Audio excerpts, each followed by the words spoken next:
ভালো লাগছে না।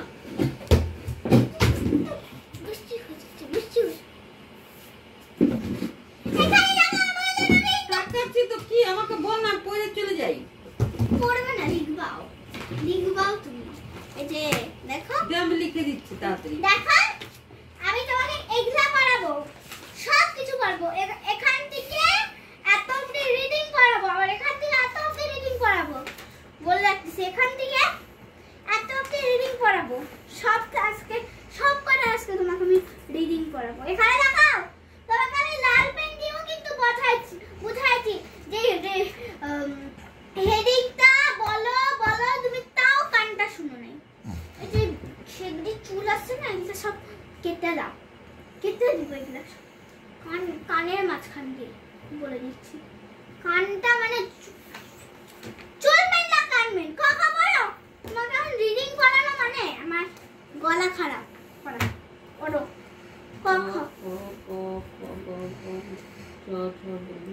আর এদিকে তো পরে সত্যিকারটা কি জানো, ওই লোকটাকেও তো আবার ই করতেছে।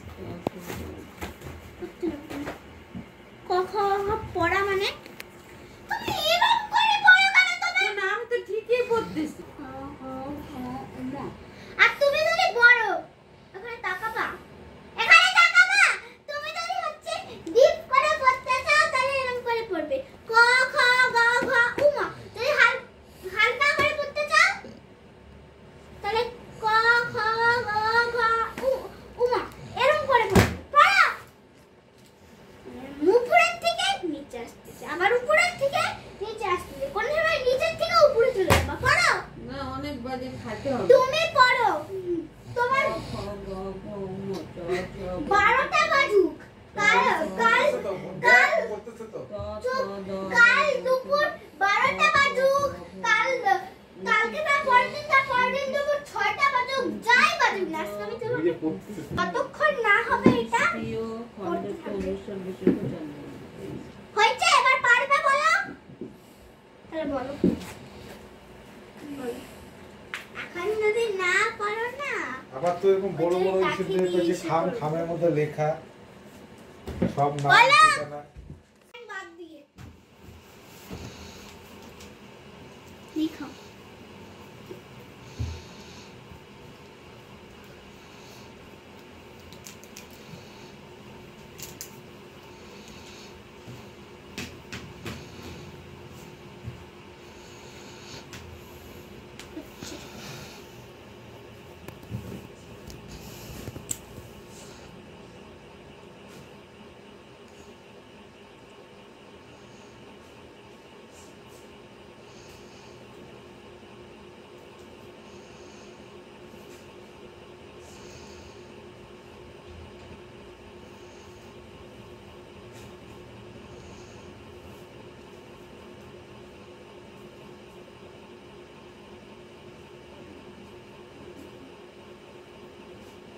ফার্স্ট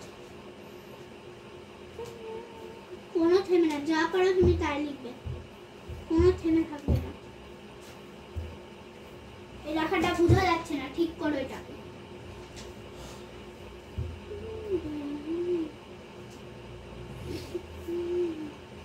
মুখে বলে দিচ্ছ না কেন?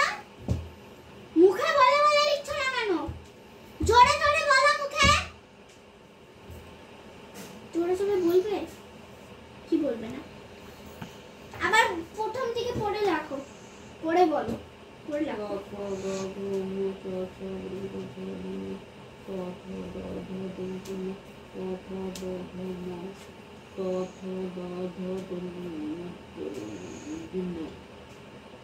তারপর লিখো, মুখে বলো আর লিখো। ভেবো না যে তোমারটা ঠিক হচ্ছে, আমি শান্তিভাবে পড়ছি।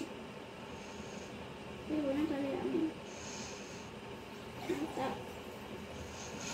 মানুষে ক খ পারে না, সে আমি হচ্ছে ছোট ছিলাম বলে আঁকতে পারি। রচনা জানো তো? রচনা মানে কি? একটা খুব সবগুলা রচনা পড়ো তো। এটা কোনটা এখানে দেখাও, কোনটা রচনা পড়বে। বিড়ালের রচনাটা পড়বে, বাঘের রচনাটা পড়বে, কাকের রচনাটা পড়বে, চায়ের রচনাটা পড়বে, রবীন্দ্রনাথ ঠাকুরের রচনাটা পড়বে, ধানের রচনাটা পড়বে, এখানে তাকাও, আর এই যে আর ঈদের রচনাটা পড়বে। কয়টা বললাম?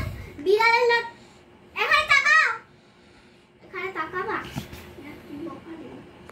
এই যে এখানে তাকাও, বিড়ালের রচনাটা পড়বে, এই যে বিড়ালের, তারপরে হচ্ছে বাঘের রচনাটা পড়বে, বিড়ালের এখান থেকে শুরু, তারপরে বাঘের রচনাটা পড়বে, তারপরে কাকের রচনাটা পড়বে, তারপরে ধানের রচনাটা পড়বে, তারপরে চায়ের রচনাটা, আচ্ছা এই দুটো এখন পড়তে লাগবে না, তবে আমি কমিয়ে দিলাম, এটা পড়ে তারপরে ঈদের রচনাটা পড়বে, যেটা মুসলিমদের ফেস্টিভ্যাল ঈদ। ঠিক আছে, পড়ো, এখান থেকে শুরু করো রিডিং, এখান থেকে শুরু করো, এখান থেকে শুরু করো রিডিং, পিছনে আছে এখান থেকে। বিড়াল একটি গৃহপালিত জন্তু, এদের 4টি পা, একটি লম্বা লেজ, দুটি কান এবং নাকের উপর চেষ্টা করেছে। এদের সারা শরীরে ছোট ছোট দড়ি ঢাকা, তারা কালো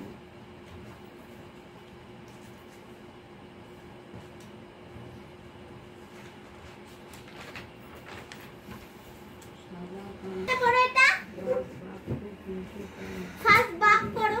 সারা গায়ে দড়ি কাটা দাগ থাকে। এদের 4টি পা, একটি লম্বা লেজ, নাক কান মুখ রয়েছে। বাঘের গায়ে খুব ধারালো নখ আছে। এদের দাঁতও খুব ধারালো।